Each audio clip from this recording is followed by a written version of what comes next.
하나님께서 오늘 우리 공동체에게 주시는 말씀을 나누고자 합니다. 오늘 말씀은요, 굉장히 심플합니다. 한 절이죠. 마태복음 13장 44절의 말씀입니다. 한 절이니까 저와 여러분들이 반복해서 2번 정도 같이 읽어보면 좋겠습니다. 2번 읽겠습니다. 시작. 천국은 마치 밭에 감추인 보화와 같으니 사람이 이를 발견한 후 숨겨두고 기뻐하며 돌아가서 자기 소유를 다 팔아 그 밭을 사느니라. 한 번 더. 천국은 마치 밭에 감추인 보화와 같으니 사람이 이를 발견한 후 숨겨두고 기뻐하며 돌아가서 자기의 소유를 다 팔아 그 밭을 사느니라. 아멘. 오늘 본문을 중심으로 당신은 보화를 발견하셨습니까? 라는 제목을 정하고 하나님의 말씀을 증거하도록 하겠습니다. 지난주 우리는요, 이 하나님의 말씀을 통해서 하나님이 저와 여러분을 만드신 그 이유와 목적에 대해서 함께 생각을 해보았습니다. 하나님이 저와 여러분들을 만드셨던 그 이유는 무엇이었습니까? 바로 하나님의 선한 일을 위해서였습니다. 이 선한 일이라고 하는 것은 세상적으로 볼 때 윤리적이고 도덕적인 일이 아니었습니다. 그 선한 일이란 오직 예수 그리스도와 함께 하도록 저와 여러분을 초대하신 줄로 믿습니다. 그런 점에서 우리 서로 이렇게 인사를 나누면서 축복하면 좋겠습니다. 앞뒤 좌우를 바라보시면서 주님과 함께하는 삶이 선한 일입니다. 이렇게 인사하겠습니다. 주님과 함께하는 삶이 선한 일입니다. 그렇습니다. 그것을 위해서 하나님은 저와 여러분들을 만드셨습니다. 아멘. 저기 영국에 가면요, 저 영국의 북쪽 끝에 가면 스코틀랜드와 이렇게 맞닿은 지역이 있습니다. 그곳의 이름을 가리켜서 노벌섬랜드라는 지역이라고 부르는데, 이곳에서 지난 2021년도에 아주 떠들썩했던 일이 벌어집니다. 한 70대 할머니가요, 청소를 하다가 반지를 하나 발견했어요. 이 반지는 자기가 언제 구입했는지도 모르지만 동네 근처에서 가라지 세일을 하다가 평상시에 이렇게 액세서리를 모으는 걸 좋아하던 그 할머니께서 큼지막한 장난감 반지를 구입했던 거죠. 근데 그 크기가 좀 컸습니다. 우리가 사용하는 그 2불짜리 툰이 있지 않습니까? 그 정도 되는 크기의 장난감 반지였죠. 그러다가 잊어버렸고 집안에 어디서 이렇게 굴러다녔겠죠. 그러다가 청소를 하는 과정 중에 그 반지가 발견된 거예요. 그래서 더 이상 쓸모없는 장난감 반지니까 버리려고 했는데 그 할머니 친구분이 그랬대요. 버리지 말고 혹시 모르니까 감정을 한번 받아보자고. 에이, 설마 하다가 그래, 손해볼 거 없으니까 감정 받아보자고 해서 이 큼지막한 알반지를요, 근처 작은 감정소에 의뢰를 보내요. 그런데 상황이 심상치 않습니다. 이 감정사가 고민하더니 그것을 더 전문적이고 더 확실한 더 큰 감정소에 맡겨서 의뢰를 했어요. 그러다 보니까 이 반지의 실체가 발견됩니다. 뭐였을까요? 이 장난감 반지는 장난감이 아니라 무려 34캐럿 되는 진짜 다이아몬드였다라고 하는 거죠. 그래서 이 반지의 가치를 매겼습니다. 자그마치 당시 274만 달러였어요. 여러분, 이런 경험 있으십니까? 이런 얘기를 듣다 보면요, 저도 여러분도 막 이제 가라지 세일을 막 쫓아다녀야 할 것 같지 않습니까? 저도 그 정도는 아니지만 이런 비슷한 작은 행복을 경험했던 적이 있습니다. 제가 이민 와서 초창기에 집안에 살림살이를 마련하느라고 심심하면 저기 밸류빌리지 중고 마트에 자주 방문했어요. 그런데 거기서 그날따라 이쁜 찻잔을 발견한 겁니다. 남자인 제가 봐도 되게 이쁘더라고요. 이렇게 찻잔이 아주 이렇게 날씬하게 생겼고 파랑색의 테두리가 있었고 금박이 입혀져 있었고, 네, 찻잔도 같은 디자인이었죠. 이 두 세트가 딱 있는데 너무 이뻐서 상의하고 그 찻잔을 샀어요. 그래서 우아하게 집에서 향긋한 커피를 내서 딱 한 잔 마시고는 들여다봤는데 그 밑에 브랜드 이름이 있는 거죠. R로 써있는 브랜드였죠. 그 밑에 Made in England였습니다. 득템했구나.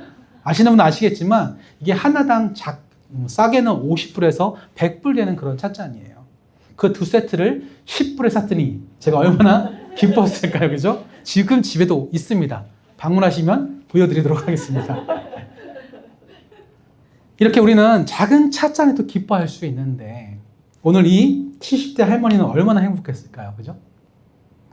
누군가 가라지 세일에 장난감인 줄 알고 놓은 그 반지가 진짜 34캐럿짜리 진품 다이아몬드라는 걸 알았다면 그 가치를 알았을 때 그 감격을 이루 말할 수가 없었을 겁니다. 만약 그 판매했던 가라지 세일의 주인이 그 가치를 제대로 알고 있었다면 절대 그 물건을 매매하지 않았을 거예요. 이제 우리들의 삶 속에서는요, 살다 보면 어떤 대상을 향한 진정한 가치를 발견했을 때 진정한 큰 감격이 있기도 하고 반대로 그 가치를 몰라서 후회하고 실망하는 일들도 종종 있습니다. 오늘 본문은 이런 비슷한 내용을 저와 여러분에게 표현하고 있습니다. 내용은 간단합니다. 한 사람이 밭에 있어요. 밭에 있는 그 한 사람이 아마도 그 밭에서 농사를 지으려고 했겠죠. 그러다가 그 밭 속에 보물이 있다는 것을 발견하게 됩니다. 이때 어떤 반응을 보였죠? 그 보물을 먼저 땅에 묻습니다. 숨겨두고는 자신의 모든 재산과 소유를 팔아서 그 밭을 구입하는 계획을 세우게 됩니다. 그것이 바로 오늘 예수님께서 그 당시 제자들을 불러놓고 이 비유를 말씀하신 거죠. 그런데 우리에게는 좀 생소한 이야기일 수 있으나 그 당시 유대 지역에는 이런 일들이 비일비재했다고 합니다. 이 유대 지역은요, 지정학상 세 개의 대륙이 만나는 자리죠. 유럽과 아프리카와 아시아가 모이는 길목에 이 유대 지역이 있습니다. 그러다 보니까 제국들은요, 힘만 생기면 역사적으로 우위를 점하기 위해서 이 유대 지역을 침공해서 싸웠습니다. 그러다 보니까 그곳에 살던 많은 사람들은 어쩔 수 없이 피난을 떠나야만 했는데 이 피난이 빈번해지니까 그때마다 귀중품을 들고 다닐 수가 없어요. 소지하면 빼앗기기도 하고 잊어버릴 위험이 있습니다. 그래서 떠나기 전에 자기만 아는 장소에다 묻어둡니다. 그러고 나서 돌아와서 그 보물들을 캐내어 다시 사용하는 거죠. 근데 때로는요, 그 보물을 묻어둔 사람이 여러 가지 일로 돌아올 수 없는 상황이 펼쳐지는 거예요. 전쟁 중에 죽기도 하고 돌아왔는데 어디인지 모르기도 합니다. 그러면 그때부터 그 보물은 진짜 땅속에 그대로 묻혀 있는 거죠. 그렇게 땅의 소유권이 바뀌고 농부가 농사를 짓습니다. 그 땅에다. 당시 농부들은요, 대부분이 소작농들이었어요. 남의 땅을 빌려서 그 수확물을 돌려줘야 되는데 작게는 50%에서 많게는 80%까지 이 수확물을 바쳐야 되니까 더 많은 생산물을 얻기 위해서 더 깊이 고랑을 팠겠죠. 그런데 이상합니다. 어느 날은 깊이 고랑을 파다가 뭐가 걸리는 거죠. 바로 보물이었습니다. 이런 일들이 그 당시에는 심심치 않게 예수님 당시에는 벌어졌다고 하는 겁니다. 그래서 오늘 예수님은 이 이야기를 가지고 와서 지금 비유로 제자들에게 가르치시는 거죠. 자, 그렇다면 우리가 이 비유 속에서 주목해 볼 첫 번째는요, 바로 그 보물이 과연 무엇인가라는 거예요. 본문 44절 다시 한번 읽어볼까요? 같이 읽겠습니다. 시작. 천국은 마치 밭에 감추인 보와 같으니 사람이 이를 발견한 후 숨겨두고 기뻐하며 돌아가서 자기의 소유를 다 팔아 그 밭을 사느니라. 우리 예수님은 그 땅에 묻힌 보물을 가리켜서 뭐라고 말씀하시죠? 천국이라고 말씀하십니다. 이 천국이라는 단어를 헬라어 원문에 보면 바실레이아 호톤 우라돈이라고 해서 직역하면 하늘나라라는 뜻이에요. 하늘나라. 그래서 우리말 성경에 번역하면 하늘천 나라국 천국으로 번역을 해 둔 것입니다.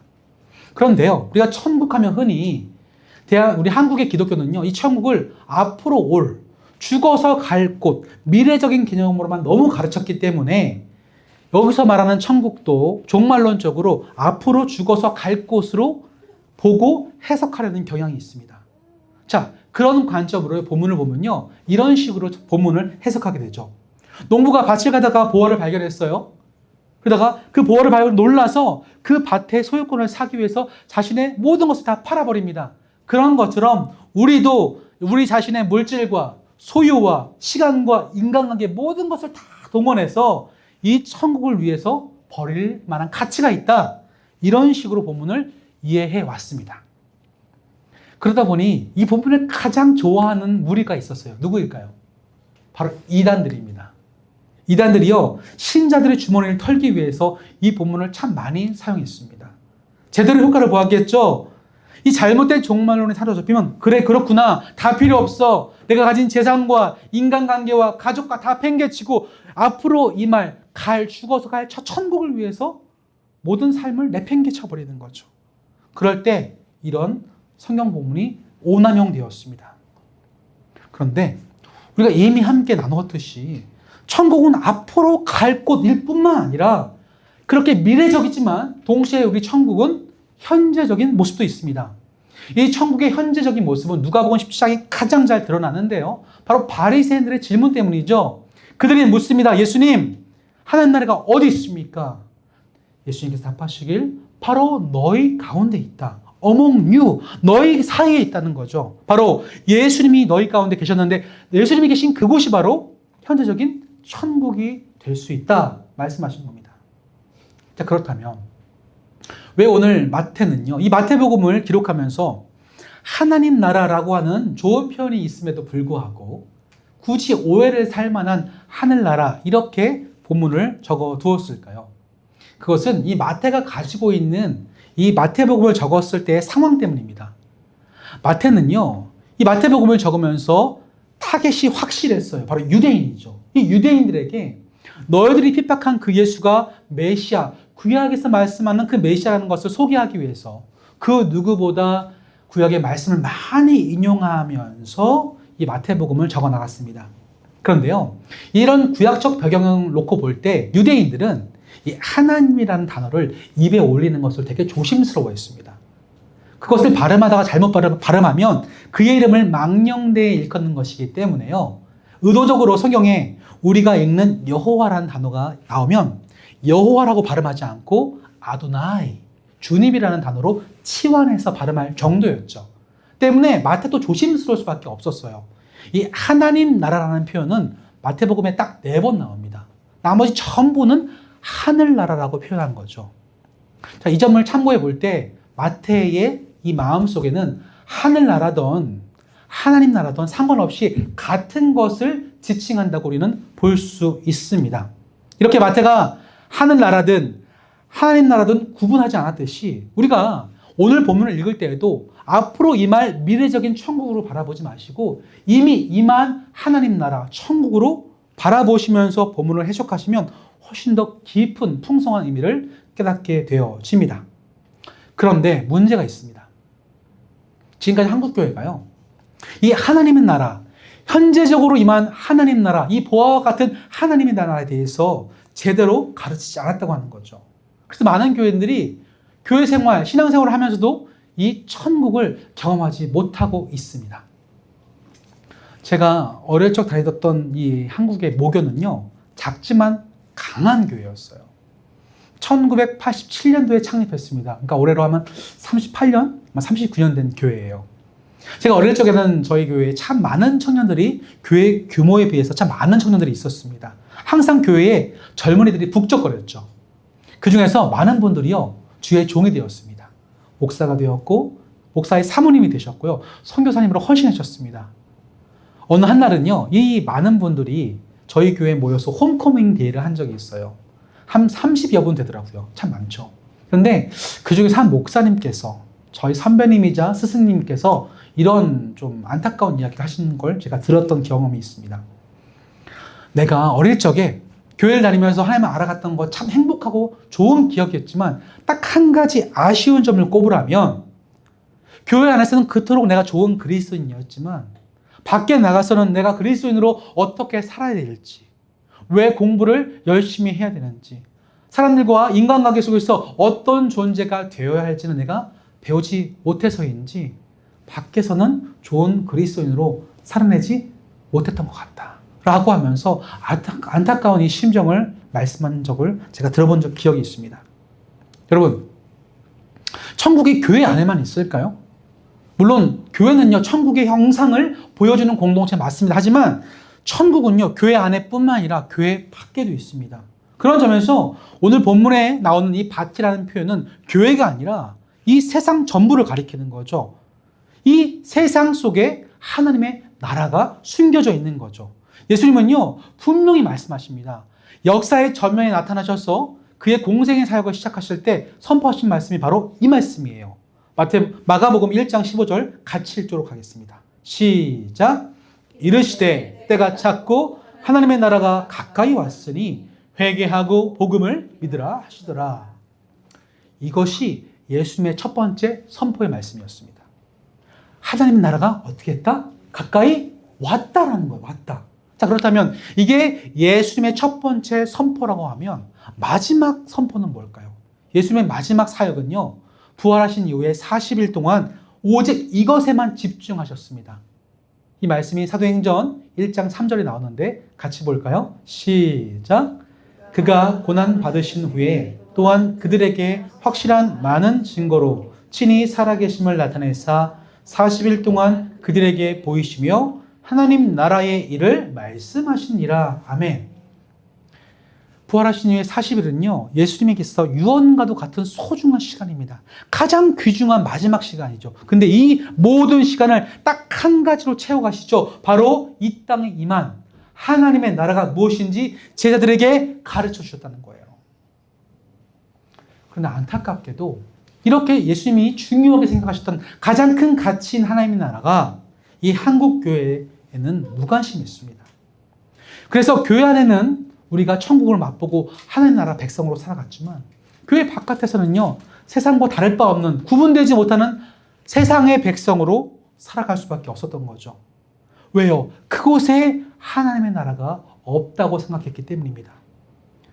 점점 그런 삶을 살아가다 보니까 이제는 교회 안에도 하나님 나라가 희미해졌고, 이제는 그런 교회를 가리켜서 세상이 교회를 비판하고 걱정하고 염려하는 지경에 이르게 된 것입니다.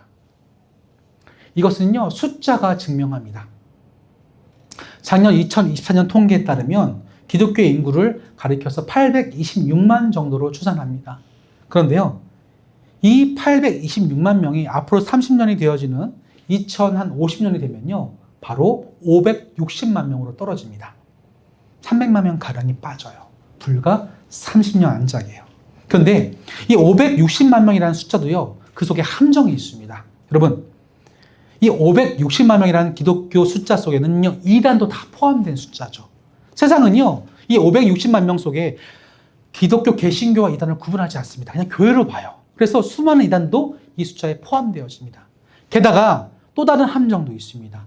이 숫자 속에는요, 바로 명목상 그리스도인들의 숫자도 포함되어 있어요. 명목상 그리스도인 무엇을 가리킵니까? 정체성은요, 당신은 누구입니까? 라고 묻는다면 네, 기독교인이라고 스스로 밝히긴 하지만 교회 나가 공동체 생활을 하지 아니하고 말씀 보지 아니하고 예배 참석하지 않고 헌금하지 아니하고 헌신하지 아니하는 그냥 입만 그리스도인이라고 불리는 무늬만 그리스도인을 가리켜서 명목상 그리스도인 합니다. 그렇게 부르는데 이 숫자도 바로 여기에 포함되어 있는 거죠. 그런데 안타깝게도 그 속에 또 하나의 함정이 있습니다. 바로 고령화의 문제예요. 유엔은요, 전 인구의 7%가 65세 이상이면 그 국가를 가리켜서 고령화 사회가 되었다라고 이야기합니다.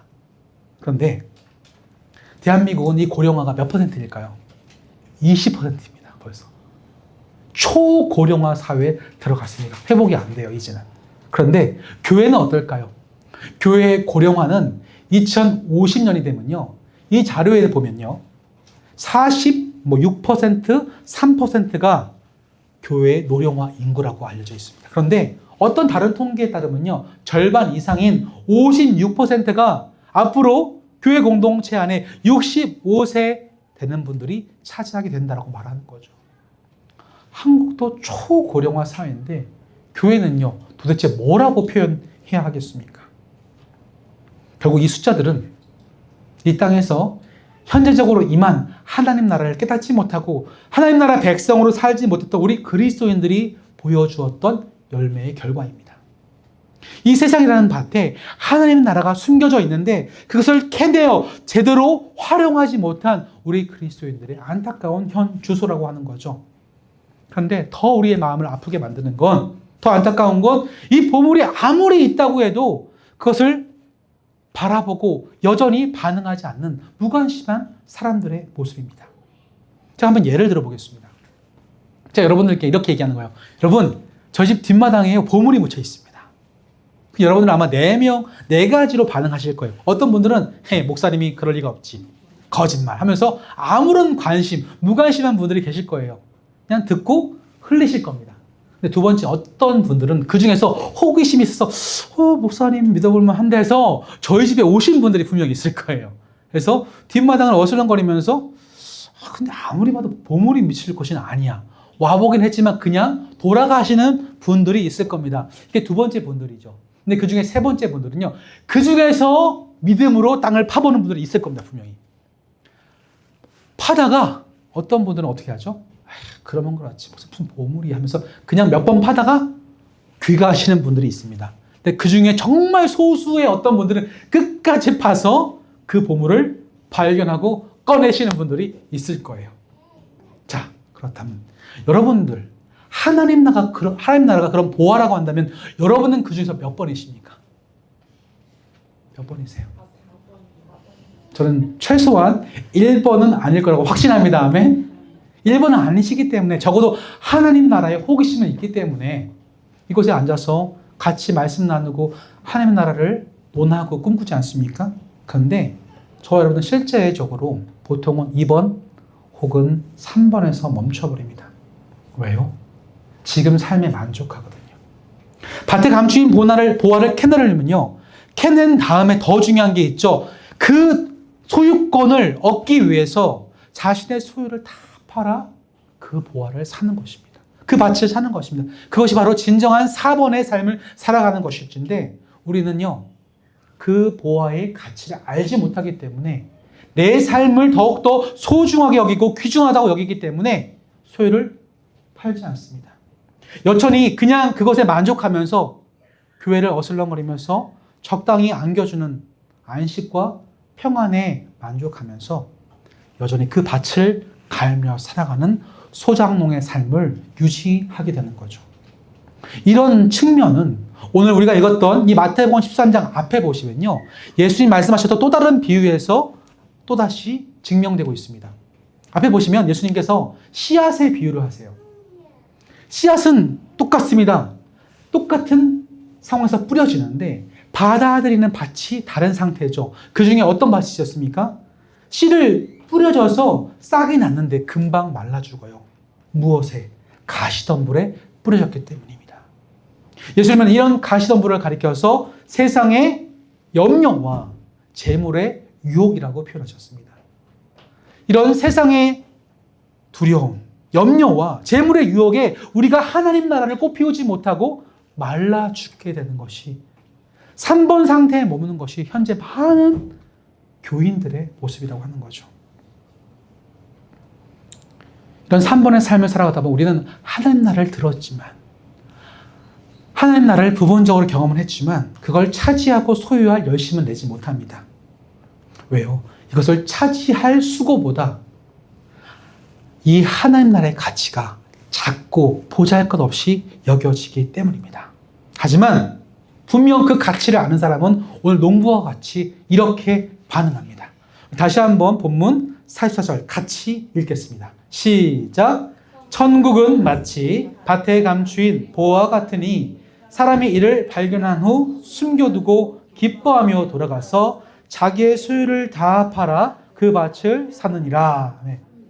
왜 이 농부는 소유를 다 팔아야 했습니까? 그 방법 말고는 그 밭을 살 수 없었거든요. 가지고 있는 것이 너무나 초라했기 때문에 전부를 다 팔아서 그곳에 투자를 해야만 했습니다. 그 밭을 사야만 그 속에 담겨진 보화를 얻어낼 수 있기 때문에 이 농부의 입장에서 볼 땐 그 밭 자체가 목적이 아니에요. 그 보물이 담긴 그 밭에 시선이 있는 게 아니라 그 속에 담긴 보화와인 하나님의 나라에 관심이 있었습니다. 그래서 이 하나님의 나라의 가치를 아는 사람은 기꺼이 기쁨으로 4번의 선택을 합니다. 그 선택은 결코 억지로 되어지는 게 아니에요. 본문은 그 농부가 그 사람이 기뻐하며 돌아갔다고 합니다. 기뻐하며. 여기서 기뻐했다는 그 기쁨은 그 누구도 빼앗을 수 없는 그 기쁨이었죠. 그런데 우리 그리스도인들은 많은 그리스도인은 이 기쁨을 소유하지 못하고 있습니다. 아니 그 기쁨을 잃어버렸죠. 헌신이라는 단어가 우울하게 다가와요. 기쁘지 않은데 억지로만 해야 되는 의무감만이 이 헌신 속에 담겨져 있습니다. 그래서 자신의 의무를 딱 주일 한 날에 고정시키는 거예요. 주일날 와서 예배 드립니다. 주일 성수하고 헌금했습니다. 적당히 한두 가지의 사역에 동참합니다. 그것으로서 내가 할 도리는 다 했다고 생각을 하는 거예요. 그렇게 주일 하루 올인하고 헌신하는데 그 속에 정작 기쁨은 없어요. 내가 이것을 왜 해야 되는지, 무엇을 위함인지 머리는 알지만 가슴으로는 결코 즐겁지 않은 겁니다. 그런데 단언컨대 기독교 신앙에 있어서 우리 감정의 기초가 되는 것은 바로 조이, 기쁨입니다. 이 기쁨에 대하여 우리 히브리서 기자는 이렇게 표현했습니다. 히브리서 12장 2절 말씀 함께 읽겠습니다. 시작. 믿음의 주요 또 온전하게 하시는 이인 예수를 바라보자. 그는 그 앞에 있는 기쁨을 위하여 십자가를 참으사 부끄러움을 개의치 아니하시더니 하나님 보좌 우편에 앉으셨느니라. 아멘. 예수님 십자가를 지실 때 물론 고통, 고난에 두려워 떠신 적은 있습니다. 하지만 그 십자가를 지시는 일이 결코 억지가 아니었다는 겁니다. 그 십자가 앞에 무엇이 있죠? 기쁨이 있기 때문에 그래요. 그 기쁨은 바로 이런 겁니다. 이 땅이 사단의 죽음과 고난의 권세에서 눌려있어 해방받지 못하는 상태인데 하나님이 십자가를 지게 하심으로 말미암아 나를 통하여 이 땅에 사망 권세가 깨트려지고 이 땅의 진정한 평화와 기쁨이 회복될 것이다. 이러한 희망을 보셨기 때문에 우리 예수님은 그 고난의 십자가를 기꺼이 기쁨으로 그 수고를 감당하실 수 있었습니다. 그렇다면 오늘 함께 예배를 드리며 한나를 고민하는 사랑하는 우리 성도 여러분, 오늘 이 말씀을 통해서 주님이 저와 여러분에게 전하시는 그 심정은 과연 무엇일까요?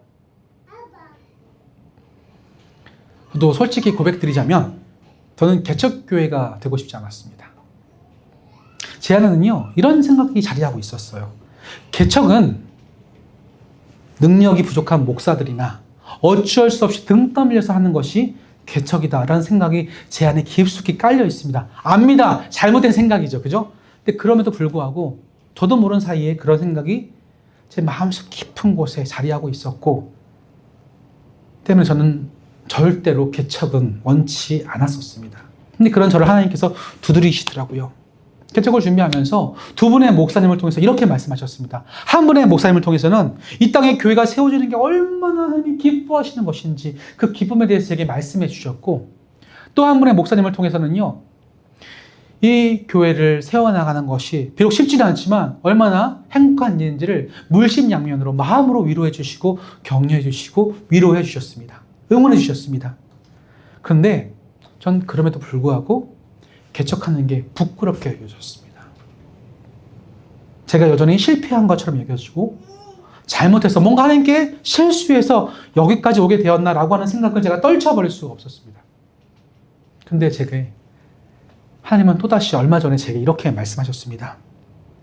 너의 남은 인생 가운데 그것이 두 사람이든 수천 명이든 상관없이 만약 너의 기쁜 사역을 통해서 너의 수고를 통해서 그 두 사람이라도 진정 회심하고 주님께 돌아올 수 있다면 그것으로 충분하다라고 제게 말씀하시는데 그 말씀을 듣는 순간 드디어 제 마음속에 저를 목회적 성공에 얽매여 있던 저를 자유케 하시더라고요. 그때 제 마음속에 이런 기쁨이 생겨나기 시작했습니다. 그래, 해보자.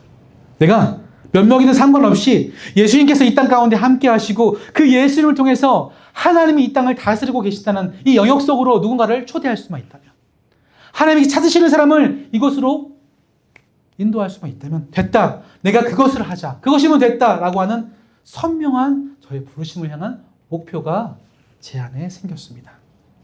그러자 제가 제 소유를 내려놓는 일에 대해서 더 이상 두려워하지 않게 되었습니다. 오늘 이 밭을 차지하기 위해서 기쁨으로 자신의 모든 것을 내어드렸던 이 농부의 삶을 제가 비로소 그 심정을 이해할 수 있게 되었습니다.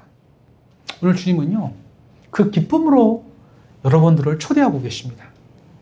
혹시 우리 교회의 일원이 되어주신 것에 대해서 혹시 마음속에 뭔가 말 못한 부담감을 갖고 계시는 분이 혹시 계십니까? 혹시 가족이라서 저와 좀 인격적으로 가까운 관계였기 때문에 그런 어떤 관계적인 부담감 때문에 혹시 여기에 앉아 계신 게 부담스러우시다면 죄송합니다.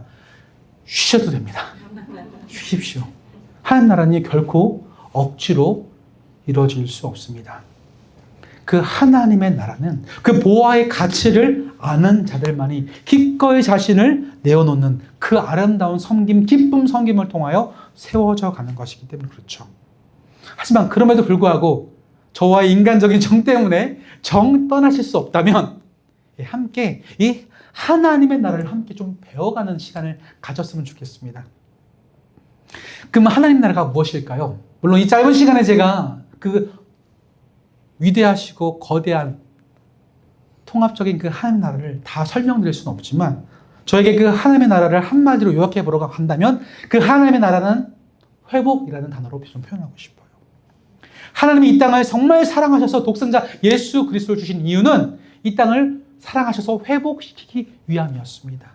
하나님께서 태초에 우리를 지으셨던 그 모습 그대로 하나님의 목적과 의도에 따라 아름다움을 보여드렸던 그 모습으로 회복하는 것이 하나님 나라의 핵심 가치입니다.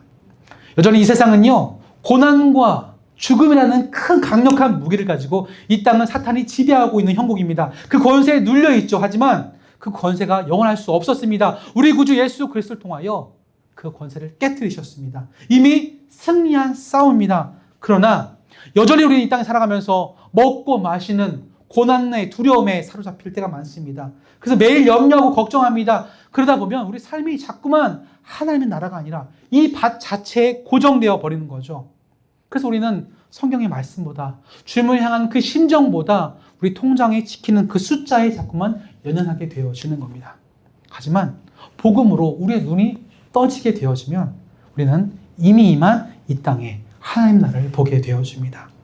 하나님이 지금도 다스리시고 고난과 죽음이 더 이상 우리를 억누르거나 붙잡아 둘 수 없음을 깨닫고 진정한 자유함을 맛보아 누리게 됩니다. 그런 성도들은요, 자신의 소유를 내어놓는 것? 아니, 그것은 하나도 문제가 되지 않습니다. 왜요? 그 가치를 알기 때문에 기쁨으로 행할 수 있습니다. 그런 자들에게 하나님 나라가 선물로 주어집니다. 바라건대 우리 지어져가는 교회가 그런 하나님 나라를 선포하고 증거할 수 있는 회복의 소망의 공동체로 쓰임받기를 간절히 소망합니다. 그래서 이 땅에 살아가는데 그 이 땅의 소망을 잃어버린 채 헤매는 영혼들이 있다면 저 하나님 나라가 이미 임했고 앞으로 완성되어 거라는 이 아름다운 기쁨의 소식을 우리의 삶의 모든 것을 통틀어 전달하고 흘려보내고 진정한 이곳에서 찾는 이들이 회복을 맛보아 진정한 그리스도의 형상으로 온전게 되는데 우리가 단 한 영혼이라도 그렇게 온전히 회심하는 데 사용될 수만 있다면 하나님은 얼마나 기뻐하시고 그것으로도 충분하다고 하시지 않을까요? 그것이 바로 이 땅에 저와 여러분을 교회로 세우신 이유인 줄로 믿습니다. 다시 한번 질문 드립니다. 당신은 그 보화를 발견하셨습니까? 찾으셨습니까? 이 하나님 나라의 아름다운 가치와 보화를 저와 여러분이 날마다 발견하고 깨닫고 그곳에 우리의 삶을 내어드릴 수 있는 복된 4번의 삶을 살아가시길 주님의 이름으로 간절히 축원합니다. 아멘. 우리 시간 말씀을 기억하면서 잠시 세 가지를 놓고 좀 기도했으면 좋겠습니다. 내 눈을 이 밭 자체에 둔다면 또다시 그 밭이 주는 소망에 우리는 사로잡히게 되어집니다. 하지만 하나님은 그 밭 속에 감추어진 숨겨진 보화인 하나님 나라를 발견하기를 원하고 계십니다. 시간 기도할 때 하나님, 제가 그 밭이 아니라 이 밭 속에 감추어진 하나님 나라 보화를 발견할 수 있도록 내 눈을 열어 주옵소서. 함께 기도하시고요. 두 번째로 이 세상의 근심과 염려, 죽음의 건세에 우리는 자꾸 눌리려고 하는데 그것이 아니라 이미 십자가에서 모든 그 죽음의 건세는 해방되었으니 이제 널 기쁨으로 하나님의 나라를 소망하며 살아갈 수 있도록 자유함을 달라고 하나님께 모든 걱정을 맡겨드리는 기도했으면 좋겠습니다. 맞아. 세 번째로 우리 지어져가는 교회가 이런 진정한 삶의 기쁨을 전파하는 회복의 공동체로 주님 오신 날까지 쓰임받게 해달라고 이 세 가지를 놓고 함께 통성으로 소리내어 기도하며 나아가겠습니다. 하나님 참으로 감사합니다. 오늘 주시는 귀한 말씀을 통하여서 우리에게 주님께서 질문하실 때 내가 정말 그 하나님 나라의 보화를 발견했는지를 질문하실 때에 내가 어떤 대답으로 주님께 나가야 할지를 함께 고민할 수 있는 시간으로 우리의 마음 문을 두드려 주심에 참으로 감사를 드립니다. 하나님, 우리가 진짜 그 보화의 가치를 발견했더라면 우리가 그 밭이 아닌 그 밭 속에 담긴 하나님 나라에 집중하고 아버지 그것에 아버지 우리가 우리 모든 것을 우리 가치를 맡겨드릴 수 있는 인생을 살아가게 될 것입니다. 그런데 우리 여전히 그 하나님 나라의 가치를 제대로 깨닫지 못해서 머물거리고 망설이고 주저합니다. 그런 우리 삶의 열매들은 삶의 피로와 염려에 자꾸만 매이게 되는 세상에 주는 두려움과 걱정에 내가 흔들리고 많은 삶의 모양과 모습들로 내가 나타나게 될 수밖에 없습니다. 그럼 우리에게 주님 말씀하십니다. 진짜 내가 그 보화를 소유했는지 그 가치를 내가 깨닫고 있는지를 우리에게 끊임없이 질문하고 계십니다. 주님, 이 질문 내게 던지실 때에 바라옵기는 내가 이 보화가 담긴 이 하늘 나라가 이 땅에 임한 이 땅 자체에 관심을 두는 것이 아니라 그 하나님 나라를 보화를 발견할 수 있도록 내 눈을 열어 주시옵소서. 하나님께서 나를 얼마나 사랑하시고 먹이시고 입히시고 내게 허락된 모든 것들이 이 하나님 나라를 세워가기 위한 목적이 담겨져 있음을 다시 한번 내 눈을 뜨게 하셔서 그걸 바라보게 하시고 내 인생을 거기서 아버지 투자라고 한다면 이것에 나의 모든 것을 내어드릴 수 있는 올인할 수 있는 진정한 영적인 아름다운 모든 것을 내어가는 투자로서의 삶으로 우리가 나갈 수 있도록 인도하여 주시옵소서. 그렇게 살아가는 삶된 사람만이 근심과 걱정 염려에 눌리지 않습니다. 죽음의 권세와 두려움에 눌리지 아니하고 그것의 진정한 자유를 맛보며 하나님 나라를 소망하는 진정한 기쁨과 자유함을 누리는 삶으로 나아갈 수 있게 되는 줄로 믿습니다. 우리 모든 성도들이 이 기쁨을 발견하고 하나님 나라를 살아갈 수 있도록 도와주시옵소서. 예수와 동행하며 예수와 함께 회복되어지는 삶으로 나아갈 수 있도록 함께하여 주시옵소서. 그 회복된 삶을 통하여 진정한 기쁨을 이 땅에 전하고 선포하고 증거하며 나를 통하여 그 선한 영향력의 기쁨이 흘러갈 수 있는 삶으로 살아갈 수 있도록 도와주시옵소서. 그런 일을 하라고 이 땅에 지어져간 교회를 개척되게 하셨습니다. 그 개척은 우연이 아니라 실패가 아니라 어쩌다가 그런 것이 아니라 하나님의 오래전부터 계획하신 하나님의 섭리 가운데 진행된 소명의 자리인 줄을 믿습니다. 저에게 이런 기쁨을 주셨으면 참으로 감사를 드립니다. 바라건대 이런 소망의 기쁨을 제가 회복하고 새로 하신 것처럼 이 곳에 하나님께서 보내주시는 많은 영혼들 찾는 이들을 기꺼이 찾아가서 이 하나님의 소망을 전파하는 우리 교회 공동체가 될 수 있도록 그래서 이 땅 가운데 회복의 공동체, 소망의 공동체, 삶의 의미를 다시 한번 깨닫는 공동체로서 하나님께서 쓰시기에 부족함 없는 교회 공동체로 나아갈 수 있도록 도와주시옵소서. 이 소망을 품고 주 앞에 나가 엎드리오니 우리를 주님이 새롭게 하여 주시옵소서. 보화를 발견케 하여 주시옵소서. 전능하신 하나님은 한 번도 우리를 포기하신 적 없고 죄로 어그러진 세상을 기어코 하나님 나라 되게 하시기 위해서 이 땅에 예수님을 보내주심을 참으로 감사합니다. 그 예수님을 통하여 우리가 회복되어지고 오늘 농부처럼 자기의 소유를 기쁨으로 팔아 하나님 나라를 소망할 수 있는 삶의 목적을 선명케 하심 또한 참으로 감사드립니다. 하지만 때때로 우리는 그 선명함을 잃어버린 채 또다시 세상의 염려와 재물의 유혹에 막혀 넘어집니다. 기쁨은 사라지고 의무감만이 남아서 신앙생활이 아니라 종교생활로 전락하는 일들이 벌어지기도 합니다. 그럼에도 불구하고 우리를 여전히 사랑하시는 그 사랑이 오늘도 우리를 하나님 나라를 초대하고 계신 줄로 믿습니다. 감겨진 우리의 눈을 뜨게 하시고 막힌 귀와 닫힌 입을 열게 하셔서 하나님 나라를 보고 듣고 전할 수 있도록 우리를 회복시켜 주시옵소서. 그런 자들이 모인 공동체가 회복의 통로가 되어지길 소망합니다. 삶의 의미를 잃어버린 채 헤매는 자들에게 하나님의 나라를 전할 수 있도록 하나님 나라 백성으로 살아가도록 격려하는 교회 공동체가 될 수 있도록 사용하여 주시옵소서. 이 말씀을 붙들고 한 주를 시작합니다.